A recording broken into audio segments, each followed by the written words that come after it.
कर्माबाई को मारवाड़ की मीरा भी कहा जाता है। जब जब भगवान कृष्ण का उल्लेख आता है, कर्मा का नाम भी आ ही जाता है। वे भगवान की महान भक्त थीं और भगवान श्री कृष्ण उनके हाथ से प्रतिदिन भोग ग्रहण कर भोग की थाली रिक्त कर देते थे। राजस्थान के नागौर जिले की मकराना तहसील में एक गांव है, कालवा। इस गांव में जीवन राम डूडी के घर 1615 ईस्वी में एक पुत्री का जन्म हुआ। भगवान की बहुत मन्नतें मांगने के बाद इसका जन्म हुआ था। नाम रखा गया कर्मा। कर्मा के चेहरे पर एक अनोखी आभा रहती थी। जीवन राम स्वयं धार्मिक पुरुष एवं अनन्य कृष्ण भक्त थे। उन्होंने भगवान के नाम मदन मोहन से अपने घर में कृष्ण भगवान का मंदिर बना रखा था। वे प्रतिदिन भगवान कृष्ण की पूजा करते और भोग लगाते तथा भगवान को भोग लगाने के बाद ही भोजन ग्रहण करते। यह उनके घर का नित्य का नियम था। इसी प्रकार समय बीतता गया।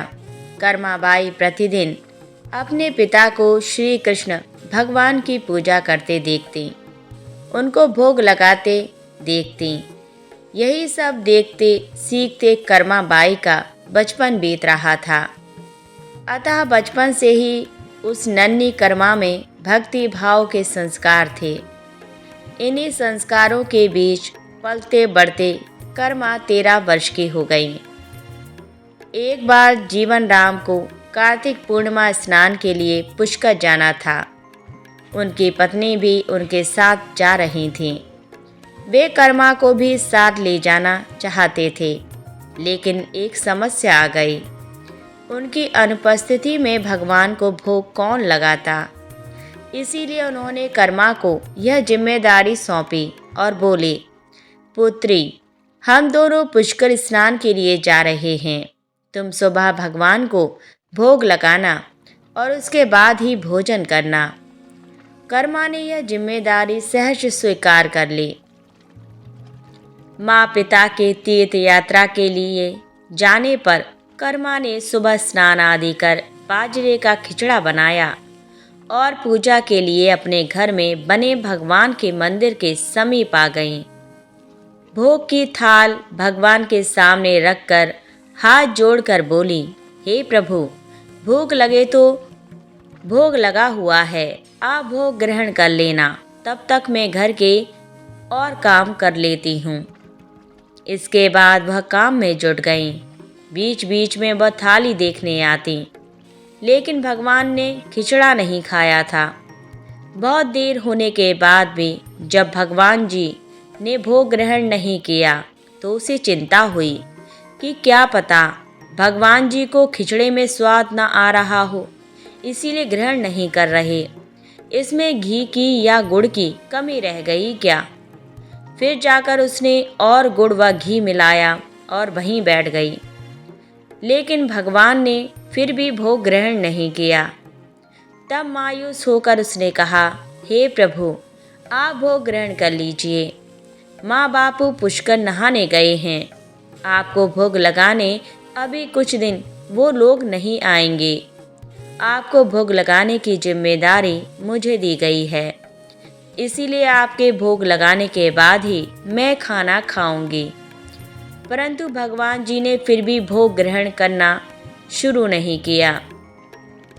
फिर कर्मा उनसे शिकायत करते हुए बोली, माँ, पिताजी जब भोग लगाते हैं तब तो आप भोग ग्रहण कर लेते हैं, फिर आज क्यों भूखे बैठे हैं। इतनी देर हो गई है, खुद भी भूखे बैठे हैं और मुझे भी भूखा रखा है। यह सब बोलकर वह भगवान के भोग ग्रहण करने की प्रतीक्षा करने लगी। परंतु ये क्या, अब तो सुबह से दोपहर समाप्त हो शाम हो चली थी। भूखी कर्मा अब रुआंसू हो गई और दुखी हो रोते हुए बोली, हे भगवान जी, आप ग्रहण कर लीजिए भोग, अन्यथा मैं भी भूखी ही रह जाऊंगी। अंततः कान्हा के काठ की मूर्ति से आवाज आई। कान्हा बोले, कर्मा, तुमने पट बंद किया ही नहीं तो मैं भोग कैसे ग्रहण करूं? यह सुनकर कर्मा ने पट खींचकर ओट कर दी। भगवान श्री कृष्ण ने खिचड़े का भोग ग्रहण किया और थाली पूरी खाली हो गई।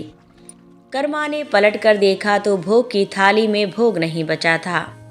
तब कर्मा बोली, भगवान जी, इतनी सी बात थी तो पहले बता देते, खुद भी भूखे रहे और मुझे भी भूखी रखा। इसके बाद कर्मा ने खिचड़ा खाया। अब तो प्रतिदिन कर्मा खिचड़ी बनाती है और भगवान जी भोग ग्रहण करने आते। इसी बीच उसे लगने लगा कि उसे सबसे पहले भगवान को भोग लगा देना चाहिए। क्या पता उन्हें जल्दी भूख लग जाती हो। साफ सफाई नहाने धोने के कारण भगवान के भोग में देर हो जाती हो। फिर वह सबसे पहले उठकर भोग बनाती और प्रभु को भोग लगा लेती। फिर अपने दिन भर के काम करती। कुछ दिनों बाद उसके माता पिता तीर्थ से लौट आए। आते ही पिता ने अपनी लाडली पुत्री से पूछा, पुत्री, तुमने किसी भी दिन भगवान को भूखा तो नहीं रखा? कर्मा बोली, नहीं पिताश्री, मैंने भगवान जी को प्रतिदिन भोग लगाया। फिर जब माँ रसोई घर में गई तो देखा जाते समय तो गुड़ का मटका पूरा भरा था, अब खाली कैसे हो गया? उन्होंने कर्मा को बुलाया और पूछा, पुत्री, गुड़ कहाँ है? कर्मा ने बताया कि रोज भगवान कृष्ण उसके पास आते और खिचड़े का भोग ग्रहण करते। कहीं मिठास कम हो न जाए, इसीलिए खिचड़े में गुड़ कुछ ज़्यादा डाल दिया। उसने पहले दिन हुई परेशानी के बारे में भी बता दिया। कर्मा ने कहा, भगवान जी ने बहुत देर तक ग्रहण ही नहीं किया था भोग, फिर पट बंद करने पर किया। यह सुनकर माता पिता चकित रह गए। वे जिन ईश्वर के आशीर्वाद हेतु इतनी दूर तीर्थ यात्रा पर गए थे, जिन्हें पाने के लिए लोग न जाने क्या क्या करते हैं, कहाँ कहाँ ढूंढते हैं, वे भगवान उनकी बेटी के हाथ से उनके घर में खिचड़ा खाते हैं। यह कैसे संभव है? उन्हें चिंता भी हुई कि बेटी बावली तो नहीं हो गई है। यह भी सोच लिया कि क्या पता कर्मा ने ही पूरा गुड़ खा लिया हो। इस पर कर्मा ने कहा, अगर आपको यकीन नहीं है तो कल देख लीजिए, मैं खुद भगवान को भोग लगाऊंगी। इस आश्चर्य से वे रात भर सो नहीं पाए। दूसरे दिन कर्मा ने खिचड़ा बनाया और मंदिर में भोग की थाली रखकर पट बंद कर दिया और बोला, हे भगवान जी, ये लोग नहीं मान रहे कि मैंने आपको ही गुड़ घी खिलाया है। अब आप भोग खाकर स्वयं सिद्ध कीजिए। भक्त की पुकार सुन भगवान को आना ही था और खाना खिचड़ी खाने आ गए। जब पट खुला तो जीवन राम और उनकी पत्नी आश्चर्यचकित थे कि भोग की थाली में भोग बचा ही नहीं है। फिर कर्मा का जीवन प्रतिदिन भोग लगाते ही निकला। जब उनके माता पिता नहीं रहे तब वे एक दिन अपने कान्हा की मूर्ति साथ लेकर तीर्थाटन के लिए निकल पड़े। परंतु भगवान की कृपा से उन्हें हर दिन खिचड़ा बनाने के संसाधन मिल ही जाते और वे प्रतिदिन कान्हा को खिचड़ा खिला लेती।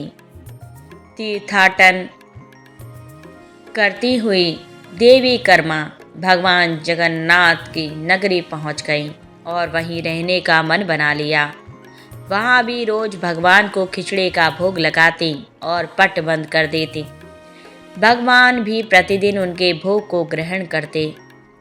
जिस दिन उन्होंने पहली बार जगन्नाथपुरी में खिचड़ा बनाया, उसी दिन उनके पास से जा रहे एक बालक ने उनसे कहा, माता, घी की बड़ी अच्छी सुगंध आ रही है, क्या भोजन बचा है? देवी कर्मा ने कहा, हाँ बालक, बचा है, तुम बैठो, मैं तुम्हें दे देती हूँ।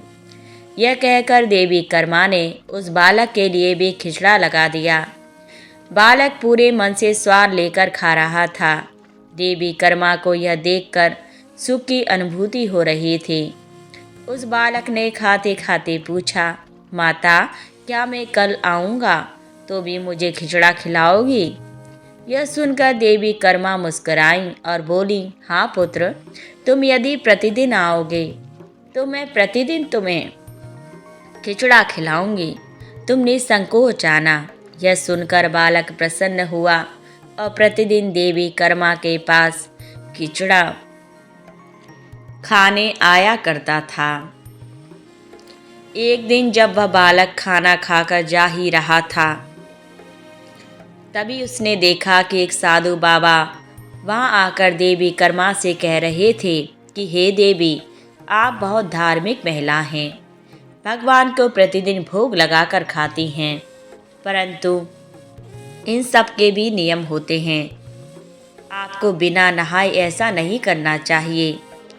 आप तो भगवान की परम भक्त लगती हैं। सो हे देवी, प्रतिदिन साफ सफाई करने के बाद नहा धोकर ही भगवान का भोग बनाया करें और लगाया करें। यह सुनकर देवी कर्मा ने उनको हाथ जोड़कर प्रणाम किया और कहा, जी साधु बाबा, आप जैसा कह रहे हैं मैं वैसा ही करूँगी।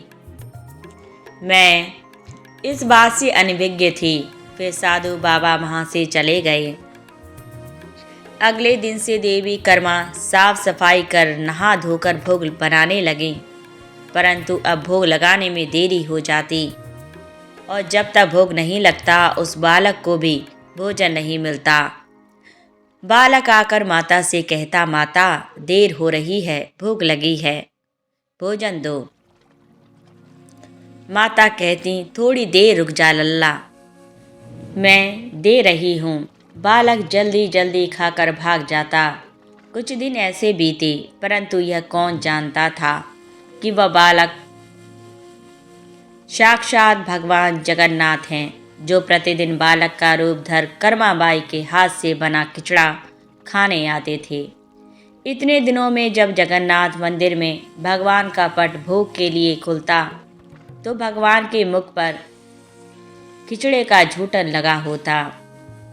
एक दिन पुजारी ने मुस्कुराते हुए मन ही मन कहा, हे प्रभु, आपकी लीला भी अपरंपार है। जाने किस भाग्यवान भक्त के यहाँ आप जाकर प्रतिदिन खिचड़ा खाकर आते हैं। फिर पूजा अर्चना हुई, दिन बीत गया, रात्रि हुई। रात्रि को पुजारी के स्वप्न में भगवान जगन्नाथ आए और उन्होंने पुजारी से कहा, हे भक्त, तुमने सही पहचाना। मैं अपनी एक अनन्य भक्त कर्माबाई के यहाँ प्रतिदिन उनके हाथ का बना खिचड़ा खाने जाता हूँ। वह मुझे बिल्कुल अपने पुत्र सा लाड करती है। उनकी भक्ति से मैं अति प्रसन्न हूँ। परंतु इसी मंदिर के एक साधु ने उन्हें कुछ आम जीवन की ज्ञानवर्धक बातें एवं उपासना का तरीका समझाया, जिससे मुझे भोग लगाने में अब उनसे देरी हो जाती है। इसी वजह से मेरे मुंह पर खिचड़ा लगा रह जाता है। प्रभु की लीला भी अपरंपार है। वह तो सर्वव्यापी हैं। एक ही समय अलग अलग स्थान पर हो सकते हैं, परंतु मुख पर खिचड़ा लगाने की लीला उन्होंने इसीलिए रची ताकि पुजारी के मन में यह प्रश्न उठे। उस प्रश्न के निवारण में प्रभु पुजारी जी को यह बता सकें कि आम जीवन में हम अपने ज्ञान को जब दूसरे को बताते हैं तो वह सदैव ज्ञान के लिए ही होना चाहिए, ना कि भक्ति के भाव को बदलने के लिए। क्योंकि सांसारिक जीवन के लिए ज्ञान आवश्यक है, ज्ञान महत्वपूर्ण है, परंतु जहाँ भक्ति होती है वहाँ ज्ञान का कोई काम नहीं है। भक्ति में भक्त अपने प्रभु के प्रेम में डूबा रहता है। उपासना के कई तरीके हैं। जितने भक्त जितने उपासक, उपासना के उतने तरीके। जब ईश्वर ने ही उपासना के तरीकों पर प्रश्न नहीं उठाया तो किसी को भी किसी और की भक्ति पर प्रश्न नहीं उठाना चाहिए। साधु गलत नहीं थे। साधु अपने ज्ञान के हिसाब से ही कार्य कर रहे थे।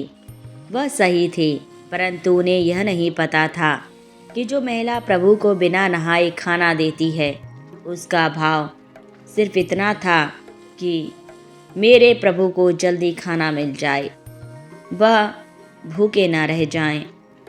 और यह प्रेम भाव प्रभु के लिए हर नियम से ऊपर था। इन बातों को सुनकर पुजारी जी ने साधु बाबा को बुलाकर यह बात कही। साधु बाबा को भी अपनी गलती का एहसास हुआ कि वह भगवान और भक्त के बीच में आ रहे थे, और उन्होंने बिना समय गवाए माता कर्मा के पास जाकर कहा, हे देवी, आप जैसे प्रभु को पहले भोग लगाती थी वैसे ही लगाइए। मैं आपकी भक्ति नहीं समझ पाया, इसीलिए मुझे क्षमा करें। देवी कर्मा ने कहा, जी ठीक है, मैं कल से फिर से उसी समय पर वैसे ही भोग लगाऊंगी। माता कर्मा ने फिर उसी तरीके से भोग लगाना शुरू कर दिया और भगवान के मुख पर खिचड़े का झूठन अब नहीं लगा होता। ऐसे ही कई वर्ष बीत गए। एक दिन पुजारी जी ने देखा भगवान की आंखों से आंसू बह रहे हैं और वह भोग ग्रहण नहीं कर रहे। तब उन्होंने मन ही मन फिर से पूछा, हे प्रभु, ऐसा कौन सा अपराध हुआ हमसे कि आपने भोग ग्रहण नहीं किया और आपकी आंखों से आंसू भी बह रहे हैं। प्रभु, यदि हमसे कोई अपराध हुआ है तो हमें क्षमा करें और भोग ग्रहण करें। आपके भक्तजन प्रसाद के लिए प्रतीक्षा कर रहे हैं। फिर क्या था, भक्तवत्सल प्रभु ने प्रसाद ग्रहण कर लिया, परंतु प्रभु के भोग देर से ग्रहण करने के बाद उनके आंखों से अश्रु बहने के बाद पूरी प्रजा में तेजी से फैल गई। यह बात महाराज तक पहुँची।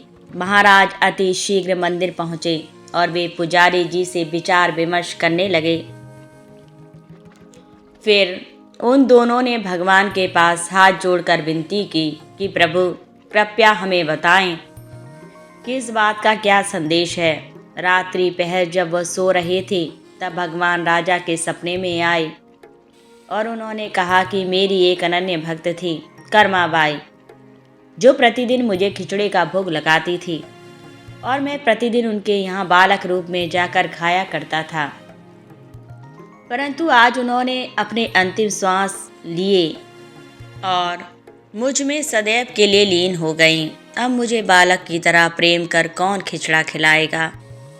यह सुन महाराज ने अपने सपने में ही भगवान से कहा कि प्रभु, आज से प्रतिदिन आपके भोग में कर्माबाई का खिचड़ा भी चढ़ेगा।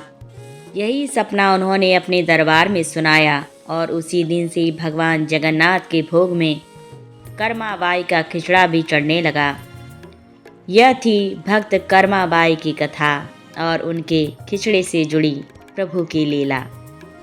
ओम नमो भगवते वासुदेवाय नमः। प्रिय भक्तगणों, आज की कथा यहीं संपन्न होती है। आपको हमारे द्वारा सुनाई गई यह कथा कैसी लगी? यदि अच्छी लगी हो तो वीडियो को लाइक ज़रूर करें और इसी प्रकार की यदि आप भविष्य में वीडियो सुनना चाहते हैं तो हमारे चैनल को सब्सक्राइब अवश्य कर लें। पूरा वीडियो वॉच करने के लिए धन्यवाद। ओम नमः शिवाय।